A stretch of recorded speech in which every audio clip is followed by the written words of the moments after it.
All righty, let's get this show on the road. Thank you so much for joining us for the monthly ramp up presented to you by Franchise Ramp. My name is Nick Hansen, Director of Creative here, and I'm super excited for this latest edition of this webinar series that includes a mix of in the trenches knowledge and high level strategy, along with a featured interview with a franchisee. Today, we have Lori from Pure Barre Beechwood, and our awesome franchisee success manager, Evan Lacivita, will conduct the interview. You will also receive a creative marketing update from Franchise Ramp VP of Operations Aren Johnstone and myself. Account manager Sam Banjak will also present a tactical tools discussion. And at the end of all of these sessions, there's going to be a brief Q&A. So please let us know if you have any questions throughout. There is a Q&A function, or just put them in the chat. Thank you so much for taking the time to attend today. We really appreciate it. The monthly ramp up's goal is to give you a coherent picture of what's happening at the intersection of marketing and franchising. We want this to be a tight-knit community for franchisees to share knowledge and gain insight. Our mission at Franchise Ramp is to help franchisees realize their entrepreneurial dreams. We were tired of working with digital marketing agencies who didn't understand franchising or sales in general. So we took matters in our own hands, became Facebook experts, and added other digital marketing experts to our ever-growing team. We are the new standard in franchise digital marketing and help clients obtain more quantity and higher quality leads. Please come back and join us again next month. And without further ado, I'd like to introduce Aren Johnstone. Thank you, Nick.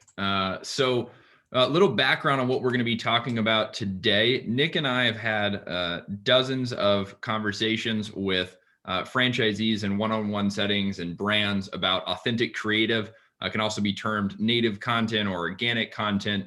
And we've had those conversations have been ranging from people who want to just resonate better with prospects on in their area or their market, to people who want higher quantity of leads, a lower CPL, or better quantity.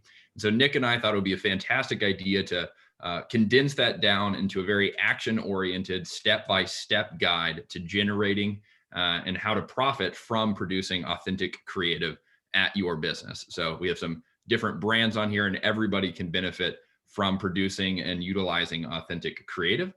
And so on the agenda today, we're going to go over what exactly is authentic creative. What does that mean for you as a business? How and when to capture that content? How to get your team on board so that you're not on the hook for making that happen every week or every month? How to work with your digital marketing agency or partner to utilize that content, get feedback on what is and isn't working, and how to deliver that content to your different partners. And then lastly, how to just maximize the value of the content engine that we're going to help walk through today on a step-by-step guide on how to produce. So Nick is going to go through just exactly what is authentic creative first. Nick. Thank you so much, Aren. So you can tell we're pretty excited about this topic because we know that authentic creative works. But what exactly is authentic creative? One of my favorite social media experts, Gary Vee, talks about documenting rather than creating. So with authentic creative, we're using the iPhone to capture. It could be boomerangs, could be testimonials, still photos. It's real people in your real studio from your smartphone. And that's really what authentic creative is. We know that it works because we've managed hundreds of locations with and without authentic creative.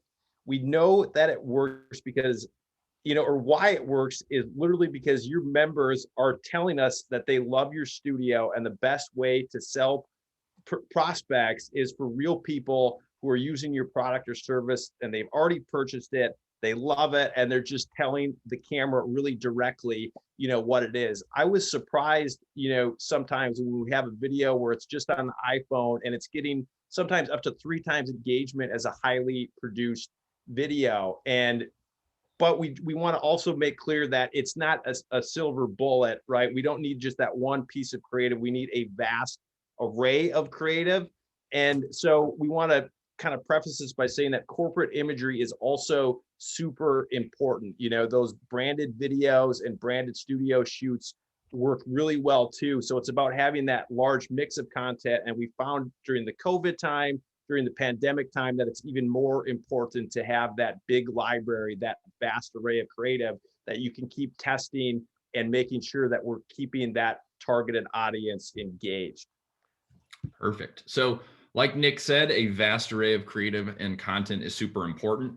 And for the purpose of this presentation, and whenever you're thinking about authentic creative and how to produce it at your studio, it's good to think of it in 5 major buckets that work really well for us and all of our tests. And so those buckets are boomerangs, which are the back and forth kind of GIF video. Testimonials does not have to be an amazing scripted testimonial. It can literally just be asking someone about their experience at your business or service.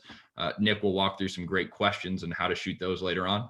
Photos. So simply just taking photos, documenting, like Nick said, not creating, documenting people at your business or at your gym or your studio, taking photos of your real members, your real classes, the front of your studio, whatever that might be. Store tours, which Nick is going to go through a great guide on how to shoot some great store tour content.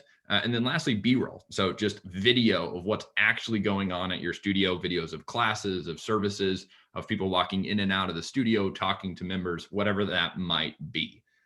And so Nick is, to preface this, we actually do shoot content for brands. We have a product called FR Create where Nick will go out and we'll do a 2-day shoot to capture authentic creative. We do not do the highly produced videos and images. We do this style of authentic creative. So Nick is going to walk through some very in the weeds kind of action oriented items that you can share with your team on how to get the best authentic creative content. Nick? Yeah, so we just want to make sure that you realize this isn't a super daunting task. It can be very time efficient just by using your iPhone or smartphone. I would recommend using, whatever staff member or owner has the best smartphone, but really anything iPhone 7 or later is going to work great. They all shoot great video and great photo.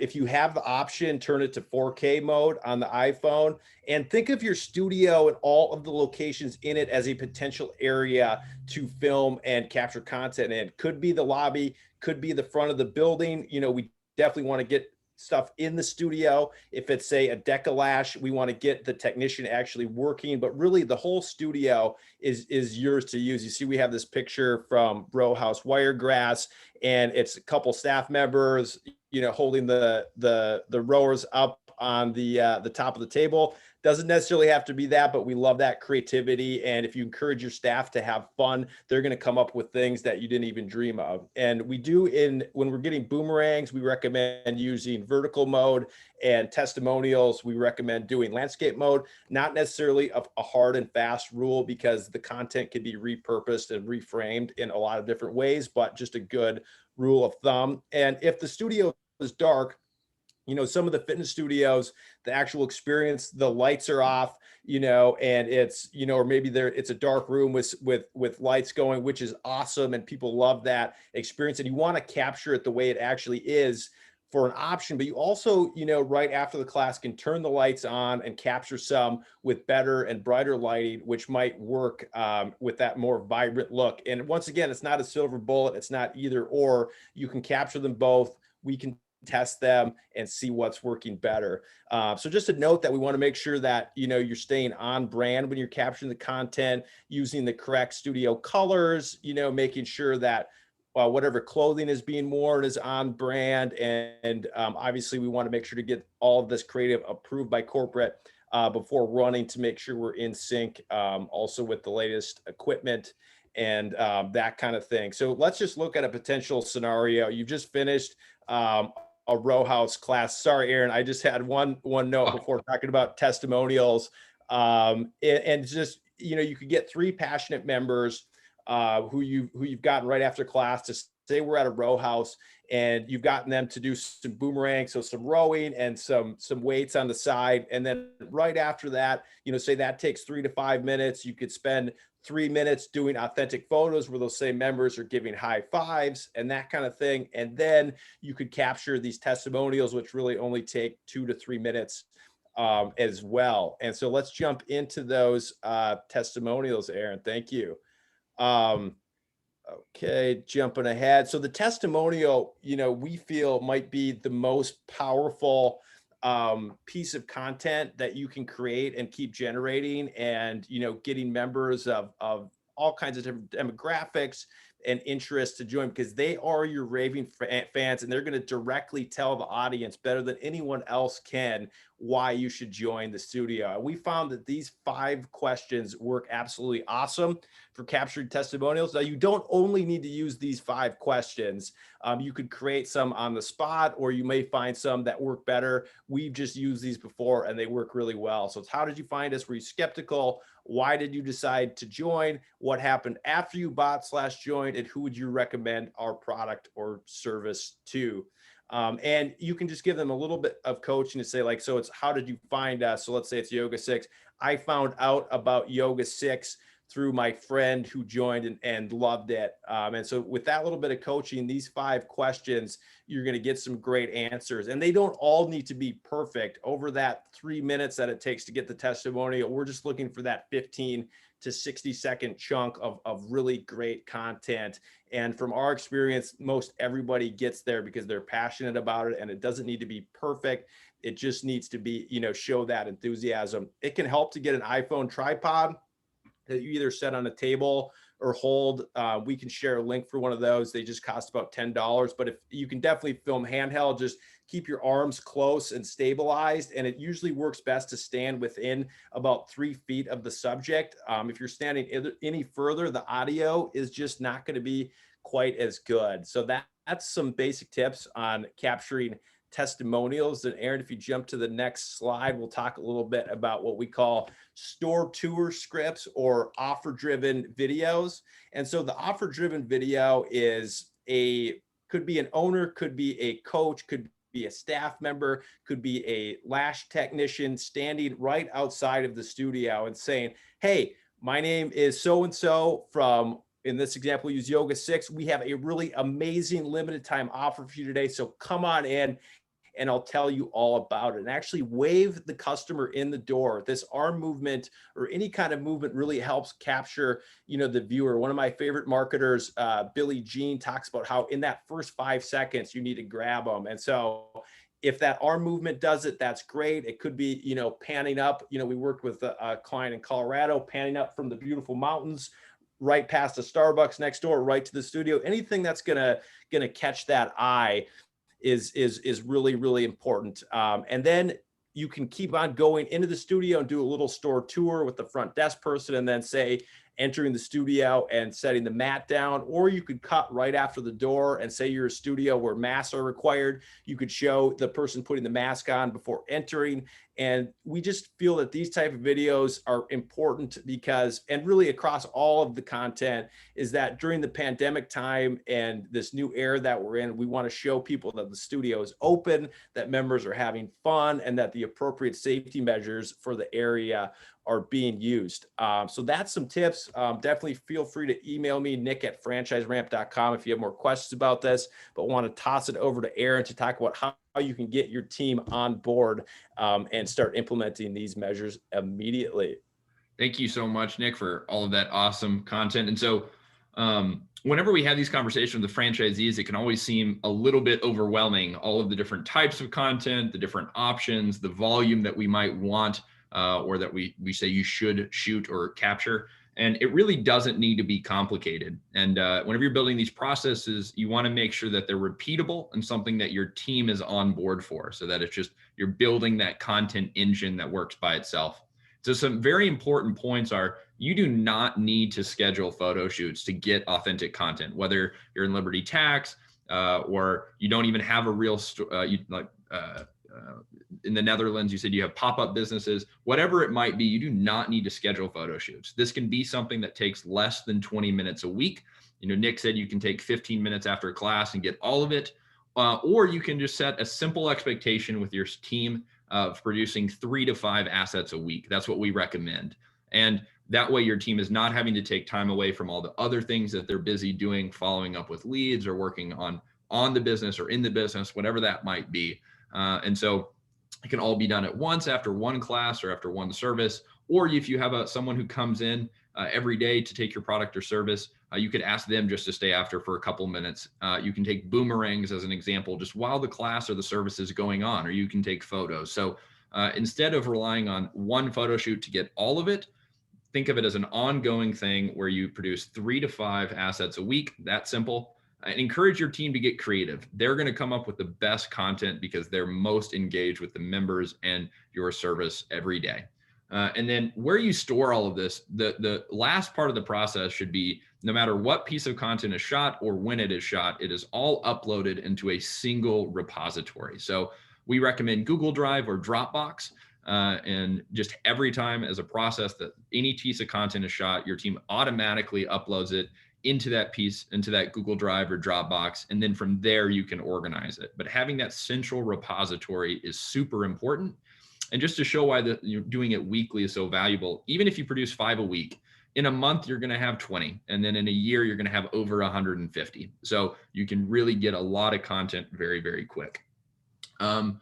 And then if you have that single repository and you have this content engine, now it's important to work with your digital marketing partner or your agency who's running your paid advertising to make sure that you're maximizing the value of all this content you're producing.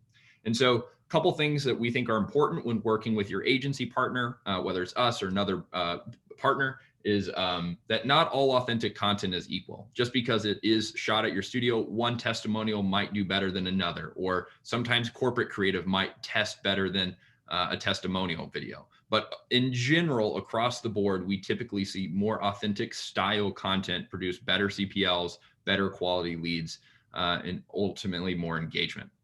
Share that single share drive with your agency. If you upload content regularly, your agency can utilize that content and be proactive to implement new tests when the campaigns need it. And then two more things, allow your agency partners to test authentic content versus those corporate assets. Don't hold them to only utilizing the authentic creative, because at any given point in time, it might not work better than the corporate assets. Again, generally across the board, it normally does, but giving them the flexibility to be proactive, set up coordinated split tests is key. And then work with your agency partner to get feedback on what is working, so you can cascade that back down to your staff and your team who's producing that content weekly, so you can get more of the same things that are working, more testimonials of a specific demographic, more boomerangs of class types with or without lights on. So ask for that feedback so we can get more narrowed in on exactly what's producing profit for your business. And so you have this big content engine, you're sharing it with your agency partner. How can you use it to maximize value in other areas of your business? So you've already documented all this content. It's not created. It's exactly, of the people who self-selected to be your members. It is the right content to connect with the right prospects. And you should absolutely utilize this same content on organic Facebook posts, on Instagram, on Google Business, on Pinterest, Snapchat, TikTok, whatever platforms you're on. And then use it in your email content. If every email that you send is all buy my stuff, here's an offer, buy my stuff, here's an offer, you're going to eventually exhaust your email list or your prospects. So if you get a great testimonial, send that testimonial out to your prospect list. Some of that might engage with those prospects better than an offer oriented email. And if you do that, it makes your members feel special. If you highlight a member in an email out to thousands of people, it's a great way to create someone who just loves your business into a huge raving fan and an advocate for your business. And Nick is going to talk about, just kind of wrap up a summary of all of this information, what this really means to you as a franchisee and as a business owner. Thank you, Aren, for sharing those great tips. And yeah, it's more important than ever to tell your story as a franchisee. You know, the franchisee partners that we work with are some of the most passionate, enthusiastic people that I've ever met, and the members' lives are transformed. I've filmed testimonials for Yoga 6 and Club Pilates where, you know, people's injuries are being healed and they're trying fitness classes for the first time. And so just documenting and sharing that is so important and can be such a powerful driver of prospecting. And we don't need to worry about the content being perfect. Just start documenting this fun being had in your studio and people's lives being changed, and it's gonna just work for you, and you're gonna build that content library and really be able to grow. And so just to reiterate, document, don't create, and you can really just show your awesome members and awesome classes and sessions that are happening. And this pipeline of creative is going to grow, and by no coincidence, so will your membership list. Thank you so much. And please let us know if you have any questions in the chat. And we're always more than willing to hop on a call and discuss further. And so without any more about creative, I'd like to hand it over to Sam Banjak, our account manager, who's going to talk about Facebook copy. Thank you, Nick. And I'll apologize in advance if there's any background noise. The Chicago snowplows are not messing around today. But yeah, thank you again. My name is Sam Banjak, and I'm an account manager here at Franchise Ramp. Yeah, thanks for that great presentation on creative, but then it's not just creative that we use, we need stellar copy too. So for our tactical tools segment today, that's exactly what I'm going to be talking about is Facebook copy. If you go to the next slide, Aren. So I'll run through first Facebook copy limitations. What can we actually do when it comes to writing copy on Facebook? Then we'll move into some Facebook copy checklists that we use that you guys can also utilize down the line. Then we'll move into some types of Facebook copy that we utilize. And we'll end on some tips and takeaways. So Aaron, you can move in. Okay, cool. Yeah, starting off with Facebook copy limitations. Here's a graphic of the copywriting segment of Facebook Ads Manager that we use every day, and the arrows mark the areas we are limited to. Starting at the top, primary text or the main body of the ad, moving down into the headline, which Facebook considers optional, but is a crucial part of our ad copy. Then into the description, and lastly, the call to action, which includes learn more, get offers, sign up, etc., depending on the objective of the ad campaign. And then you can see on the right side of the graphic there where each of these like correlates into an actual ad that's displayed on Facebook. And you can move forward, Aaron. Yeah, here using those sections of Facebook ad copy, here's what the copy looks like on different placements throughout Facebook. Even though there's only like 4 main sections that we get to edit, we have to be extremely careful to write copy that transitions well to all placements in Facebook. You move on, Aaron. Thank you. Okay, cool. So now that we've covered the basic limitations of Facebook copy, we can move into the actual creation of it, starting with copy checklists. On your screen here, this is the Facebook published cheat sheet, as they call it, for copy on their platform that we use when 1, writing copy, and 2, double checking before launching in any ad campaign that we launch. This doc can be found online pretty easily, and it's extremely useful not only when writing ad copy, but also for you guys when writing organic, email, newsletter copy, among many other outlets as well. So I'll go through the cheat sheet pretty briefly. First, tie your text to your visual. Your copy and image should individually tell your story, but also complement each other. Create different ads for different people. We need to always be testing different types of ads, as there are different types of people in our audiences that we work with. Speak to your audience, be recognizable, keep things short and sweet. Unfortunately, people don't like to read as much these days as they used to. So that's a very important one, especially in the digital world.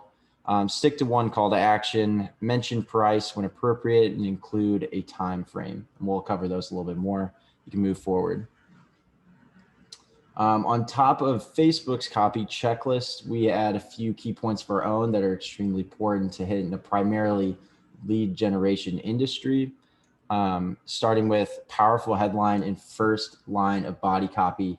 The most important part of copy is the headline, especially on Facebook, with the first line of body copy is the second most important. Our copy needs to highlight the offer.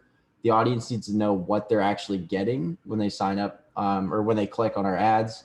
We need to make our offers feel tangible, like potential clients are actually receiving something when they click on our ads, and the value needs to be clear. So you can move into the next one. Here's some tagline examples on those, that I just covered. We use those checks to check body descriptions and call to actions as well, but just using headlines now for simplicity.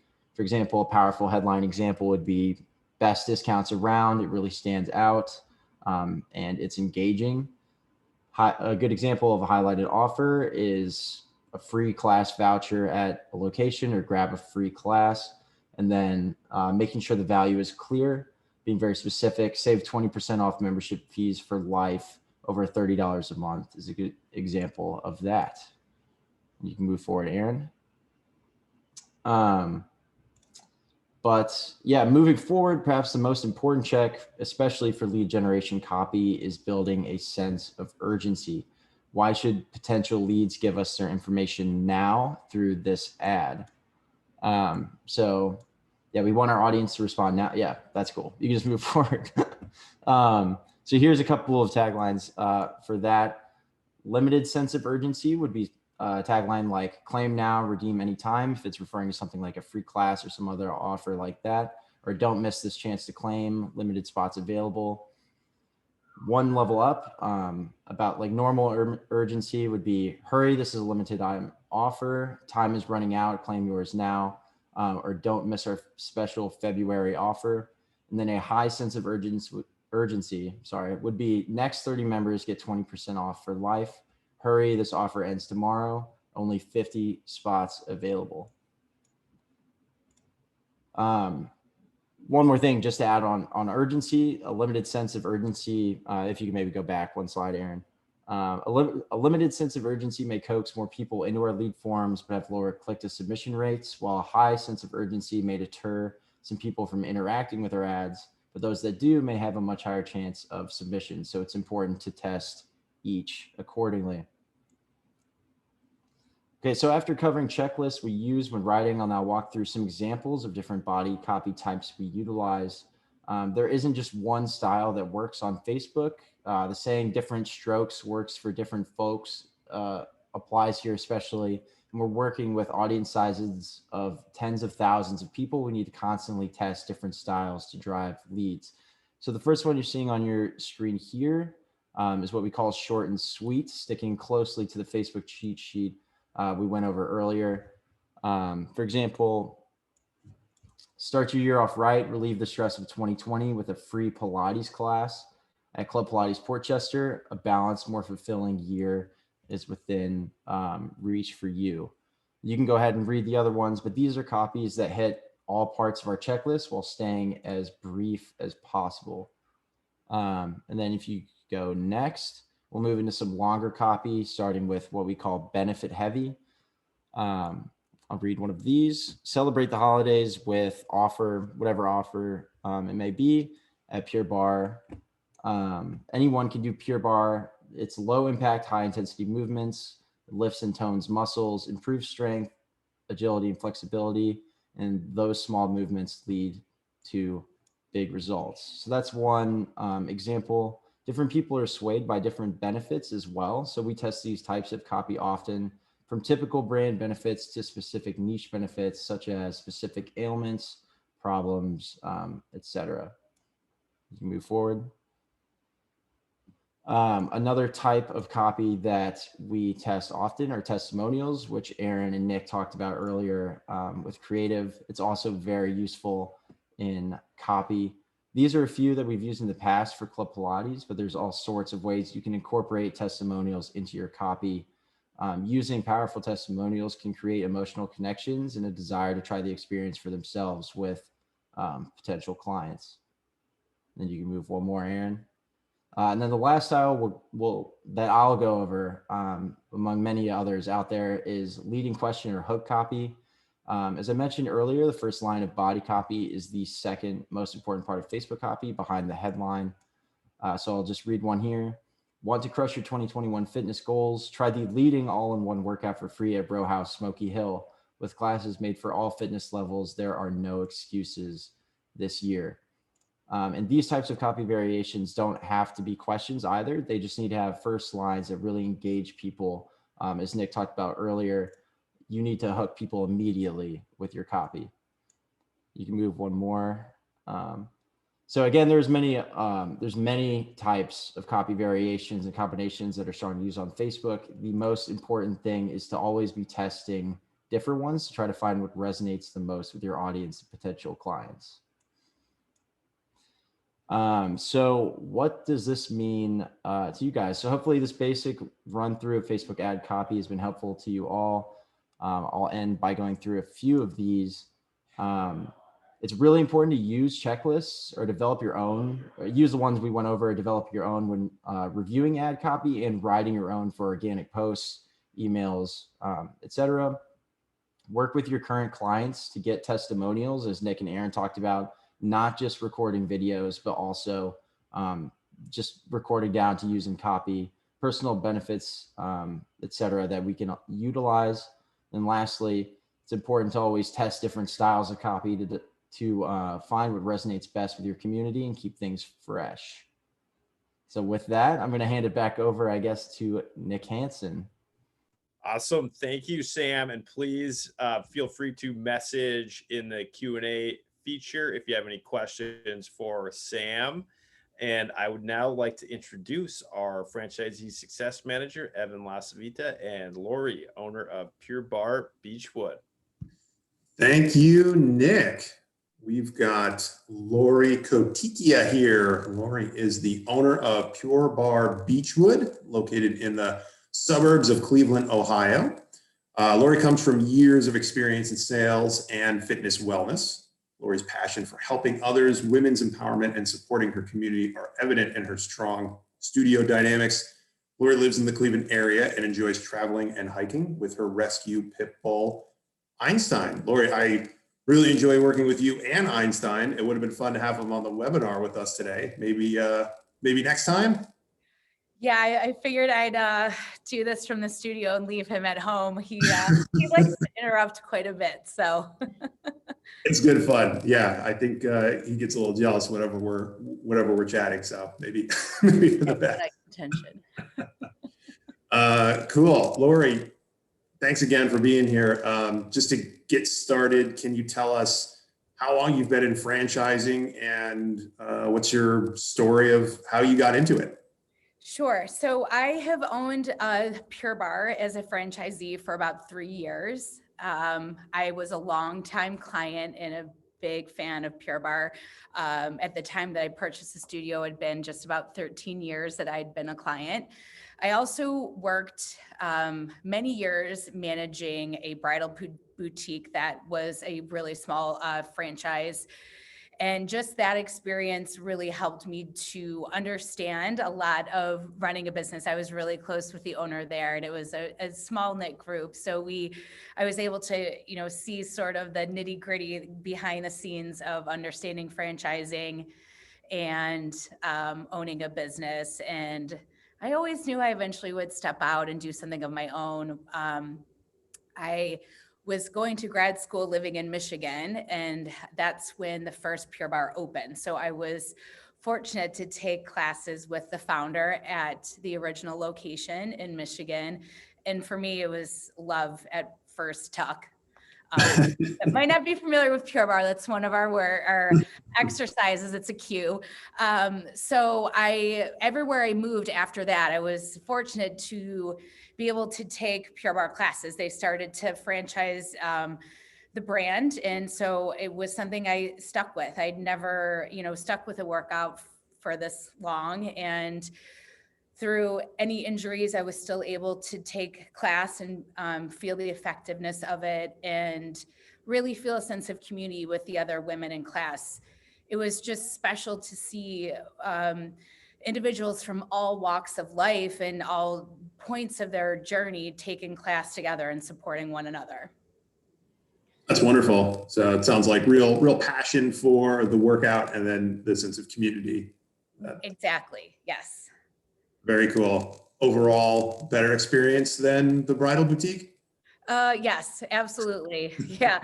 Sometimes it would be, mothers of the bride or brides getting a little overwhelmed, and I don't miss those days. Fair enough. Probably some good synergy though between Pure Barre and yes. Yeah, right. Exactly. Lori, it has been a wild year, Yes. which is an understatement. Plenty of obstacles to overcome. What have been the biggest contributing factors to your success, to your survival through all that?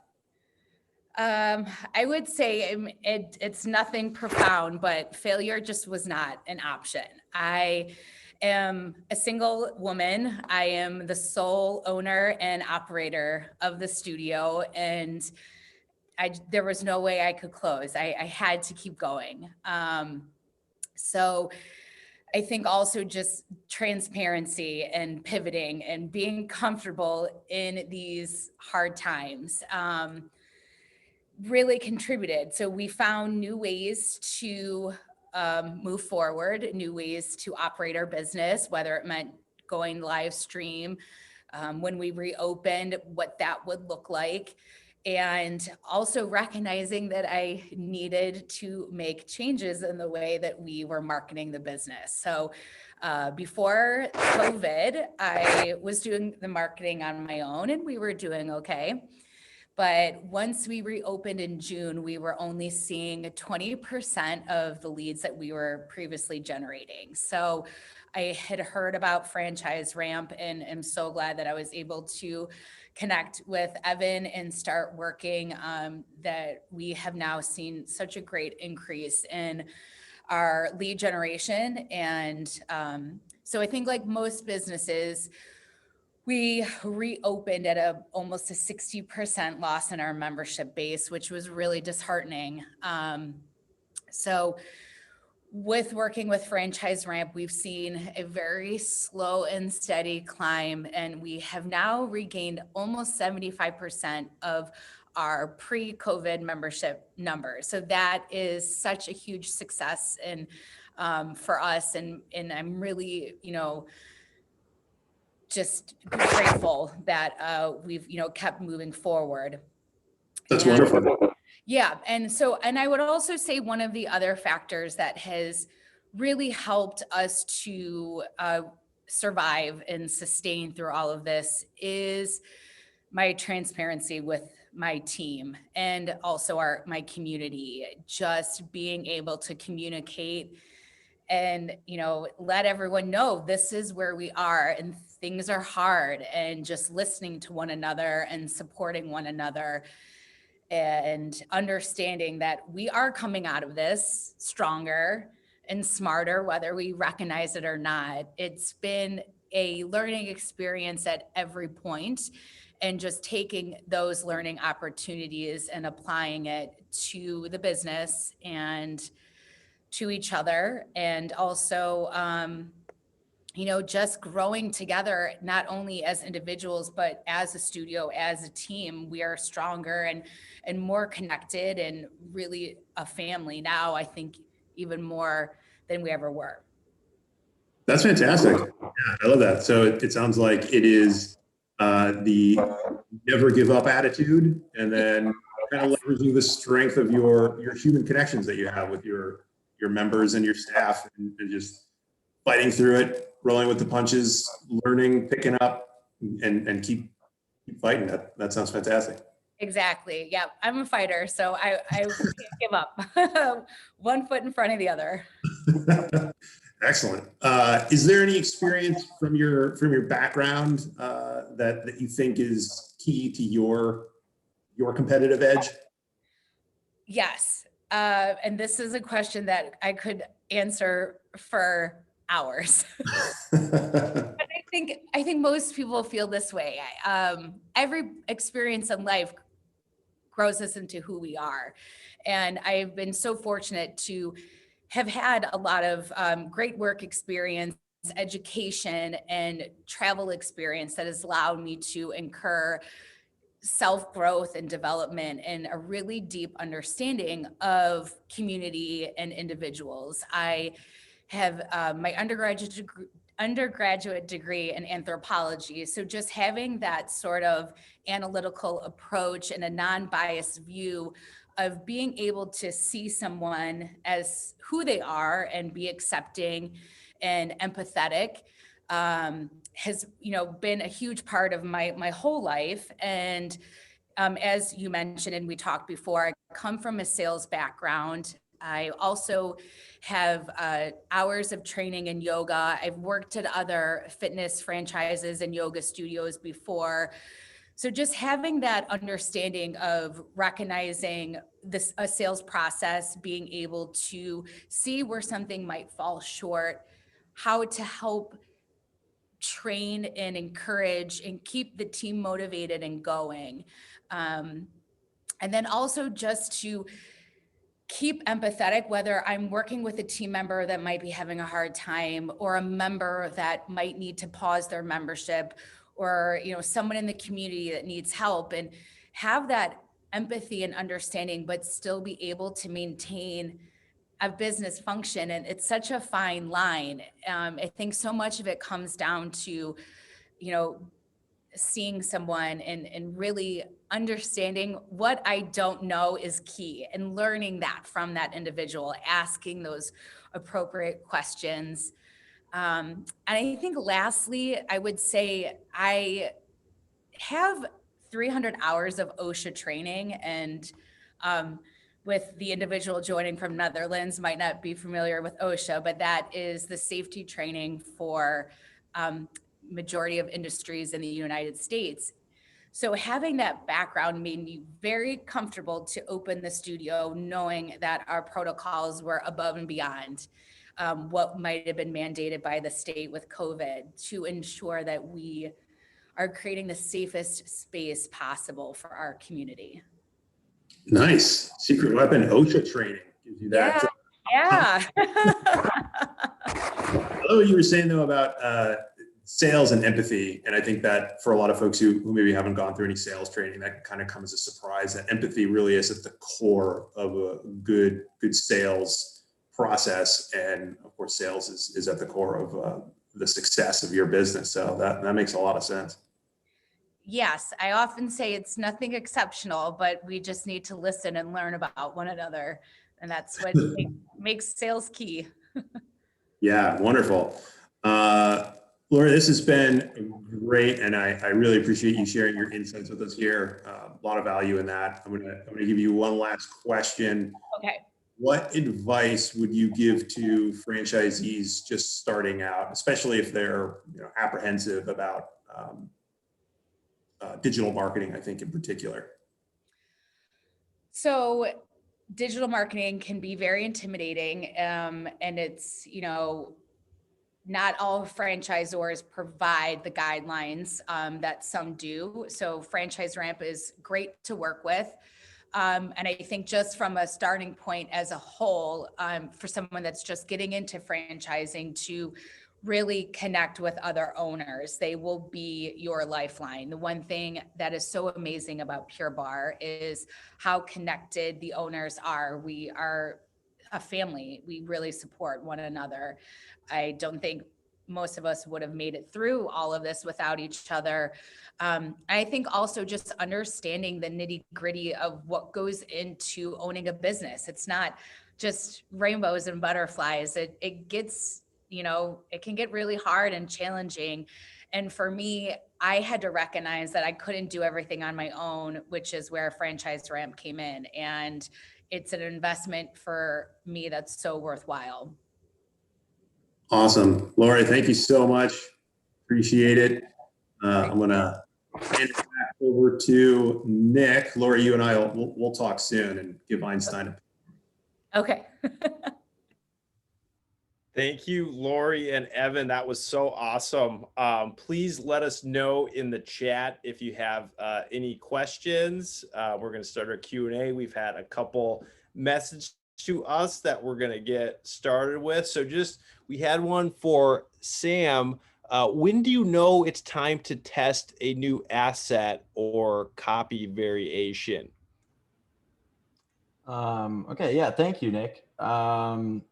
Well, kind of the mindset we have, if something is working well, if it isn't broken, there's no need to fix it, but it's crucial to always have next steps planned. Sorry, my Zoom just started freaking out. We focus heavily on monitoring and optimizations. And as soon as we see a metric rise, like cost per lead, that's when we know it's time to try something new, and we'll test new copy and creative. So hopefully that answers that question. I don't know if you want to chime in, Aren, feel free. Yeah, just as cost per lead or as any of the leading indicator starts to go up, it's always good to have, like Sam said, we always have a next step planned, and then typically we'll implement before the leading indicators turn into the actual back end result, next step to try to get ahead of that curve. So. Great. And we had one come in from Amir. Aren, what is a good pre-sale time frame, 3 to 5 months or 4 to 6 months, especially taking into account 2021 and COVID? Hey, Amir. Thank you for the question. So I see that you're in Yoga 6. So I'll answer specifically for Yoga 6. My recommendation on a pre-sale time frame, probably I would say 3 to 4 months. If you go beyond 4 months, you're going to really run into some oversaturation issues on your founding member offers as you get close to soft opening.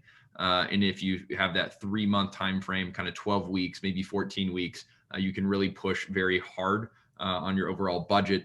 You can normally saturate that audience within that time frame on that founding member offer to give you the best chance for soft opening. So 3 to 4 months. Awesome. Thank you. Well, that's all the questions we currently have. Going once, please feel free to send us something in the chat. Going twice, 3 times. Okay, this has been a great session. Thank you everybody so much for joining us today. We already can't wait to see you next time, and we look forward to working with you to achieve your entrepreneurial dreams. Have a great rest of the week.